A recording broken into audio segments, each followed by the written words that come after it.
Welcome to the Table Talk Biz show. I'm your host, Camila Baptista. Today, my guest is Rebecca Foley. Welcome, Rebecca. I appreciate a lot your being here with me. Could you do a brief introduction on yourself and a little bit of your background, please? Yeah, thank you for having me. I'm excited to talk with you today and share a little bit about my experience and history with your audience. I am Rebecca Foley with Phoenix Growth Systems. We do bookkeeping for small businesses. We work with solo entrepreneurs, new businesses, micro businesses, that sort of thing. And we usually work with folks from historically underestimated communities. Okay. And how did you get started at this industry, and what keeps you excited about it? My dad is an accountant, so I was basically raised to be this, sort of. I rebelled a little bit, but or went my own way, however you want to think of it. But yeah, my dad is a CPA, so I was raised with everything kind of revolving around that in our household, especially around tax time. And I could do a bank reconciliation. He trained me on a lot of things, but one of the things that he trained me on was bookkeeping. And I could do a bank reconciliation before I could drive. So I, grew up hearing, are you going to be an accountant like your dad? I didn't want to be. I didn't want to do tax time. And I didn't really think of what other options might be available to me. So I went and I studied psychology. And that was great. I didn't want to be in school for I got towards the end and realized I wanted to go be an adult and do adult things and live my life. And so I fell back on what I knew and realized I enjoyed bookkeeping, even though I hated everything else. And yeah, one thing led to another, and here I am. The thing that I like about bookkeeping itself is it gives me space to just kind of be on my own, work at my own pace, and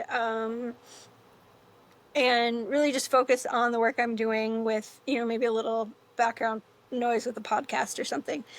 But the thing that I love about everything I do is being a part of my client's success. I love watching them. A lot of times they come to me with pain points. Not always. Yeah. I think I'm getting better, and the folks that are coming to me are getting better at doing it before they get to a point where their books are a mess. And so we're kind of catching it in advance, just as things are getting started, so that we don't have to deal with any messes. We don't have to really create any pain points. We just have this seamless process that leads to even greater success. And so for me, it's just watching folks that don't have access to entrepreneurship or historically do not have access, seeing them excel at what they do because they have the right support to help them do it. That's what I get really excited about. Yeah, I get you.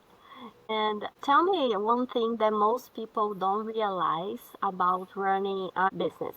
That is a fantastic question, and I had a lot of fun when I was reading over your questions. The main thing people don't realize is that bookkeeping and accounting aren't, and honestly, I guess I didn't really even think about it as being different growing up, but bookkeeping and accounting aren't the same thing. So, the thing that people don't realize about running a bookkeeping firm is that it's not running an accounting firm. It operates a little differently. The processes are different and the goals are different. I mean, we're here to help you create processes that give you a clear understanding of where your money is at so that you can make informed decisions. And also, of course, file your taxes. But taxes aren't often a bookkeeper's primary priority.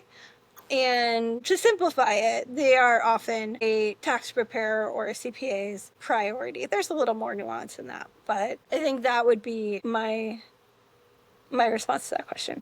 Yeah. What is working really well for you right now when it comes to bring in new clients to your business? So the thing that I think just works really well for me, and I think it kind of goes into a lot of the things that we'll get into later, is relationship building. Transitioning that a little bit into community building, because I think it's really just the broader picture of what relationship building is. Relationship building is just building your network. Well, networking is really, or as it should be, it's building community. And so that's what works for me.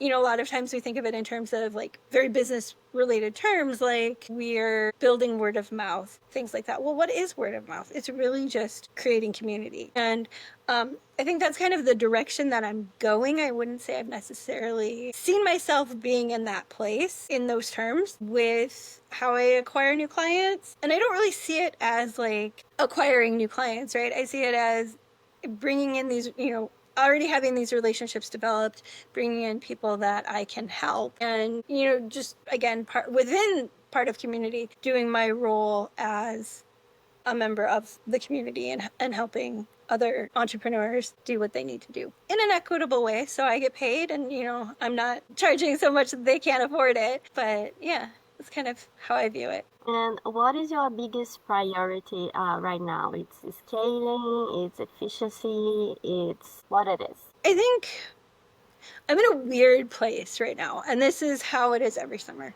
My industry specifically, I mean, the accounting industry overall, bookkeepers too, we have a period of time where it's really intensely busy and then it slows down. Most of us have clients that we work on a monthly basis, and that's the ideal situation. You want your clients to have that rhythm and flow, right? But Yeah. overall, like the broader picture, there's just less demand, there's less deadlines, and so there's a lot of space to work on my business, which is great. But there's also like room for boredom, and so I'm kind of navigating that, and then also in a space where I'm kind of working on things that had been put on the back burner. I think I'm trying to. You asked this a little differently than not in any. I'm just trying to see what you posted in the, because I liked how you worded it in here. Scaling. I didn't quite hear. Yeah. Yeah. So in a way, I'm kind of focusing on scaling. I'm just trying not to. I try to keep my scaling very gradual. Yeah. And so I'm kind of I kind of work on efficiencies and scaling at the same time, because I feel like I can kind of build the efficiencies in as the scaling happens, and they work kind of in conjunction with each other. So I guess Yeah. shortening my long answer to a short answer would be I'm working on both. Okay. I think it makes sense, completely sense that they walk together. I agree with you on that. And you mentioned that tutoring and occasionally 1099 service, they are a step in those processes that could be automated. How do you think this will help you on your workflow? There's kind of human elements to businesses, and we don't necessarily want to lose those. The beauty of my tutoring services is the human element. Mm-hmm. It's giving my clients access to an expert that knows how to do their bookkeeping, that knows all of the accounting concepts and can express it to them in a very easy and accessible manner. The folks, the software might be available really easily, and might make the processes a bit simpler for folks, but what it doesn't do is give them the concept in a very easy way. And so there's still that barrier. And my tutoring services are designed to kind of work around, or not work around that, but to give that information to my clients, but also to really pinpoint where they're struggling or where their errors are in their books, and teach them in a way. And again, this is kind of where my psychology background comes in. I focus on what their learning styles are. And so it's done in a way that, again, is very individualized. And I mean, that's one thing that automation and technology maybe can't do as well, is work on an individual basis. And so I think there's some things that I could do to automate it. I don't. And I was actually starting to think about it creatively and think about, okay, well, what could I do? But for the most part, the overall part of the process, I don't really want to mess with that, because that's where the magic happens. Yeah, that's true. And it's good for you when you automated things that you don't need to use your brain for it, to release a little bit your workflow, and you can focus your brain in like your expertise in what really matters, that is grow your business and make sure that they are receiving the right data and the right analysis. So yeah, I believe that some automations, they come for good, but they are behind of a bigger brain and a bigger mind to help this bigger mind. Yeah. Hopefully we remain where our brains are bigger than. Definitely will. Definitely will. If you had like five more clients like onboarding this next Monday, and what part of your current system would break or need to change for you to be able to onboard these five new clients? Loved this question. I looked at it and I was like, I don't think it would necessarily break anything. It would definitely slow things down. Yeah. I kind of mentioned this earlier. I designed my system so that we scale and build the efficiencies kind of at the same time. And I have room for growth built in. Like, we're pretty flexible that way. But I think the most I've ever onboarded at one time is 3 clients. Three And clients. maybe. And so 5, that's huge. Yeah, it's like it's a supposed question, like how it will be. Yeah, like Yeah. what would happen if? Yes. And I think I would find ways to do it. I mean, I would definitely be able to do it efficiently, and I would find ways to do it as it's happening, but really like thinking about, okay, well, how can I make this process even better? And I've done some things already. Like, I have service agreements that I've already created. I have templates for that. I mostly just kind of plug in the clients. It's a template that's designed for almost everybody. I have to maybe change a few things here and there to make it more individualized, but then I have them sign it via DocuSign. And yeah, so I have some processes in place that streamline it, and technology definitely helps me with those. Yeah. But yeah, like, even with those in place, like, what could I do to make that Yeah. better? I think it would just really break. I think the only thing it would break is me, and I wouldn't. It would only be for a little bit, and then I would fix it, so it'd be fine. Do you spend time chasing like documents, receipts, responses for clients, or do you have like a system, a CRM that brings all together? Not as much as I used to. I don't chase it as much as I used to. When I first started, we didn't even necessarily share documents via email or anything like that, which makes me feel really old. But You're not. You're not. yeah, I would have to do document exchanges with clients. I have stories related to that. Yeah, and now we can share documents so much more easily. And even within the last, 6 months to a year, I've started implementing even more of those processes. QuickBooks and Xero both have spaces within the software where the bookkeeper or accountant can request documentation from the client, and the client can just upload it directly in the software, which, up until recently, we were doing it in ways that clogged up my email inbox, and then I had to go through that all the time. Oh my God. Lost statements, things like that. And it's not like I lost them, but who knows where they went. And yeah, so I've automated that process, and it's easier now. I don't really have as much of an issue with it as I previously did. And what are your thoughts about how AI and automation is affecting the financial service and accounting and bookkeeping industry right now? What are your thoughts about that? Oh, I have a lot of thoughts about this. So, I mean, my thoughts are mostly positive, but there's some critical thoughts as well. So, the bookkeeping industry has had software that utilizes AI and creates optimizations for about 10 years. A lot of people now it's interesting that it's becoming a big talking point again, and I think we must have just really had some big innovations, because I remember 2 years ago in the summer, we were having similar discussions about conversations. That was the word I was looking at, about this very same thing. And yeah, it's been a part of bookkeeping for 10 years. It was an adjustment when we started implementing it, and there were a lot of folks that really struggled with some of the newer technology that was released. I remember when cloud-based accounting software, and there are still some accountants out there that are not super into it for somewhat good reasons. Yeah. Mostly good reasons, but also they need to adapt. Yeah. And yeah, so it's something that I've seen in my industry for a while. The thing that I find that I not struggle with, but adds a concern for me, is that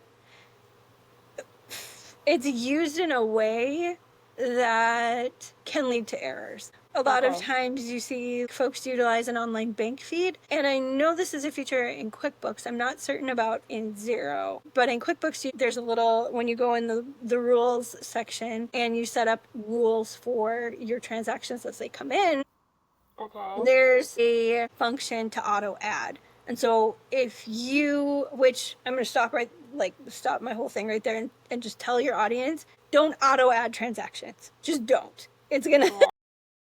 it's going to set you up for some serious issues Yeah.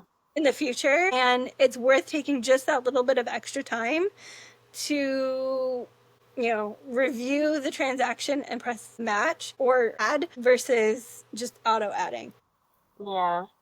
Auto adding is one of those things I think I've hung around a few older programmers, and the old term garbage in, garbage out. If you're setting up your software and your systems in ways that are going to necessarily, that could lead to errors or Yeah. that aren't necessarily accurate already, then you're going to Mm-hmm. have a whole cascade of that following, and you're going to have to fix it. And of course, then you get someone like me, and I come in and I fix it for you. But we could set up systems in place where we don't have to do that. Yeah, so I think really being mindful of how you're using the software and the details of the transactions as you're setting them up in the rules and as you're accepting them into your online bank feed. I think those are really important components that get overlooked very easily. So I would think that that is a major aspect of the AI that I have a problem with. And it's not the Yeah. AI itself, it's really how people interact with it Yeah. and their relationship with it. Yeah, because it's a tool. It's not supposed to be an end all be all. It's supposed to help us with our, when the online bank feed first released, I adapted pretty easily to it. I was, young and had a pretty good relationship with technology at the time. I would say I still do. I adapted to it pretty well because I was like, oh, this just helps me enter these transactions a little bit easier. But I've Yeah. seen it evolve from I can just use this to enter transactions more easily to, oh, QuickBooks just, and this is something I hear often, and you talk to any bookkeeper and they'll say it too. Folks think that QuickBooks does your bookkeeping for you, and that's not true. Yeah, it It doesn't. doesn't. It Yeah. provides tools to help you do it more efficiently. Mm-hmm. Yeah. And I think that's a very big distinction that a lot of people Yeah. miss. Yeah, and you cannot rely just at the tool. As it happens with you, you could see something that was like going on wrong, and you could like stop to using to not affect your business. So yeah, you cannot rely just on that. You need to check if what it is doing it's right. So you kind of need to understand a little bit the system and what you were doing for that. So yeah. Definitely. Yeah. Yeah. And what do you think is stopping more a business to adopt AI or any automation?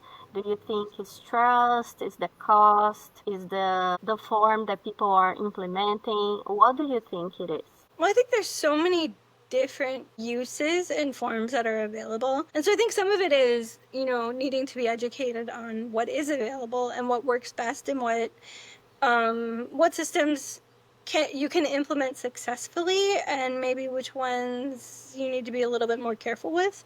In terms of bookkeeping, some of the automations as they've been happening, I know there's some valid concerns, and some of this might be a little bit older at this point too, but there have been concerns throughout the years about security, and then also just things like an automated bank feed are a little bit more prone to error. I mean, humans are prone to error too, but I think sometimes it's easier to catch a human error than it Yeah. is a computer error.